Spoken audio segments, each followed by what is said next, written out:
Welcome, everyone. My name is Mark Creager. I'm a past president of the American Heart Association, and I had the privilege of chairing the 2026 American Heart Association, American College of Cardiology, and Multi-Specialty Organization Guideline for the evaluation and management of acute pulmonary embolism in adults. I'm here today with the two vice chairs for this guideline. Thanks, Mark. My name's Jeff Barnes. I am a cardiologist and vascular specialist at the University of Michigan, and I served as one of the vice chairs for this guideline. Thank you. And Jay? Hi, everybody. This is Jay Giri, interventional cardiologist at the University of Pennsylvania, and I also was a vice chair with Jeff on this guideline. It was a pleasure to work with all of you, as well as our 34 multi-specialty co-authors.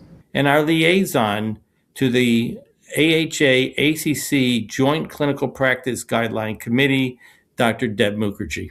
Thank you, Mark. I'm Debabrata Mukherjee. I'm an interventional cardiologist at Texas Tech University Health Sciences Center, and I was a Joint Committee on Practice Guidelines Liaison, and it was really indeed a pleasure to work with the three of you and all of the writing committee members. This guideline addresses the clinical assessment of patients presenting with signs and symptoms of acute pulmonary embolism. It covers initial laboratory testing and the appropriate use of imaging to diagnose an acute PE. Importantly, this guideline introduces a new acute pulmonary embolism clinical risk category system, which is going to be used to classify the severity, assess the prognosis, and enable more effective evidence-based therapeutic decisions to improve patient outcomes more precisely. The guideline also includes recommendations on the preferred care setting, including which patients can be discharged from the emergency department and managed as outpatients, which patients require hospitalization, and which patients should be placed in a critical care or intermediate level of care setting. It makes recommendations about patients who require intra-hospital transfer to more resourced facilities. Sections of the guideline address evidence-based management strategies such as anticoagulant therapy, the role of inferior vena cava filters, and the use of advanced therapies, including systemic thrombolysis, catheter-directed thrombolysis, mechanical thrombectomy, and surgical thrombectomy. And finally, the guideline provides recommendations on follow-up management, including patient education, activity after acute PE, indications for long-term anticoagulation, and assessment of the patient with persistent symptoms and post-acute PE functional impairment. So I'd like to use this opportunity, along with my colleagues, to drill down on some of these aspects of the new acute PE guideline. And I'll ask first Dr. Jeff Barnes to talk to us about the acute pulmonary embolism clinical risk category system. Jeff? Well, thanks, Mark. You know, anyone who's involved in the care of patients with acute pulmonary embolism knows that risk stratification is really an important piece of determining how we're going to select appropriate therapies. And there's been a lot of evolution over the last 10 to 20 years of different ways to risk stratify and start to categorize patients with acute pulmonary embolism.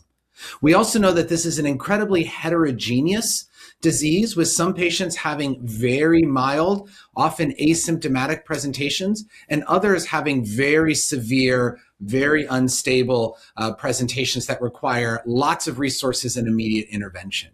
And so the guideline writing committee felt very strongly that there was an abundance of evidence really moving forward with the need to better categorize patients into different risk groups and providing a little bit more granularity as to where patients fall along the continuum of risk. And so the new AHA ACC acute PE clinical categories are really meant to provide a framework with which all of us as clinicians, as well as the research community, can better communicate about different types of acute PE presentation, spanning all the way from the subclinical, often the incidental or asymptomatic finding, all the way through the most severe patients who present with florid pulmonary, cardiopulmonary failure.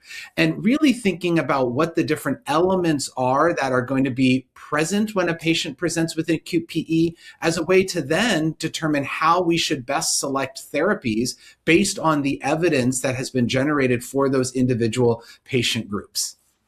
Thank you, Jeff. I'd like to turn now to Dr. Giri to really discuss another important aspect of these guidelines, and it really applies to those individuals in the more severe categories of acute pulmonary embolism, and that's advanced therapies. Jay? Thanks so much, Mark. As everybody knows, the management of hospitalized patients with acute pulmonary embolism is rapid evolution, especially when it comes to those patients at the higher ends of risk. Jeff importantly just touched on novel risk stratification schema, which may help us make better and more specific clinical decisions in these cases. However, the next question arises, what should those clinical decisions be? And especially as they relate to so-called advanced therapies. So these are those therapies that lead to more active thrombus resolution, such as systemic thrombolysis, catheter-directed thrombolysis, and mechanical thrombectomy. A crucial point in terms of process that the writing committee of our guideline all agreed upon, which consensus, was to base recommendations on these advanced therapies exclusively on tangible clinical outcomes. That means mortality, clinical deterioration, major bleeding, or on patient-centered metrics, such as functional status, both in the short and longer term, something that's really important to how patients feel and what they look for. This was aligned with prior priorities that were established in a 2019 AHA scientific statement laying out research priorities for PE.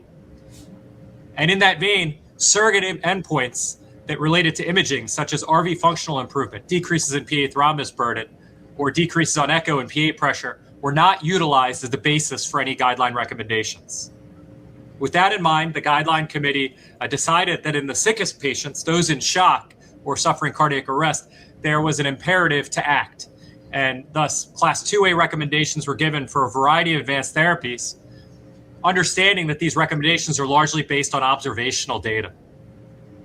For those patients with normotensive shock, guidelines remain somewhat permissive, allowing for consideration of things like systemic thrombolysis or catheter-based therapy, while acknowledging still that we may gain further information with ongoing randomized trials. For those symptomatic patients without shock but with RV dysfunction, we did ask for caution while awaiting RCT evidence, acknowledging the true uncertainty of advanced therapies in these patients. And finally, for those patients with truly low clinical risk scores, we discouraged utilization of advanced therapies, acknowledging data that is relatively strong, showing very low mortality rates and also good functional status in these patients at 1 month or 3 months follow-up. The overall gradation of these recommendations in advanced therapy reflects the persistent uncertainty regarding the risk-benefit ratio in populations where the survival with anticoagulation is actually already high. So we hope and look forward to this document actually representing a living guideline that evolves as we wait for data from, believe it or not, 7 more active randomized trials in patients who are in the classes C to E categories in the ACC AHA novel risk categorization schema. Well, thank you very much, Jay.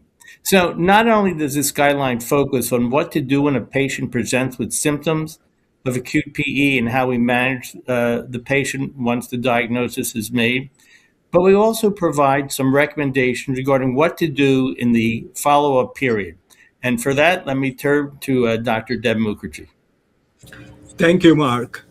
As Jeff and Jay already alluded to, in addition to optimally managing these patients during the acute phase of the pulmonary embolism, it's critically important that we follow them clinically and ascertain development of chronic thromboembolic pulmonary disease. So patients with acute PE should be asked about PE-related symptoms and functional limitation at every visit for at least a year to screen for CTE, PD, or other causes of dyspnea and functional limitations.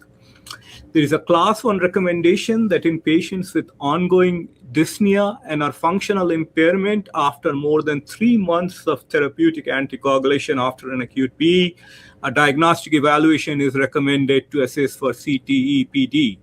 And it is reasonable to obtain both a transthoracic echocardiogram and a lung perfusion scan, planar VQ or VQ SPECT, over an echocardiogram alone to exclude CTE, PD to determine if additional diagnostic testing is needed.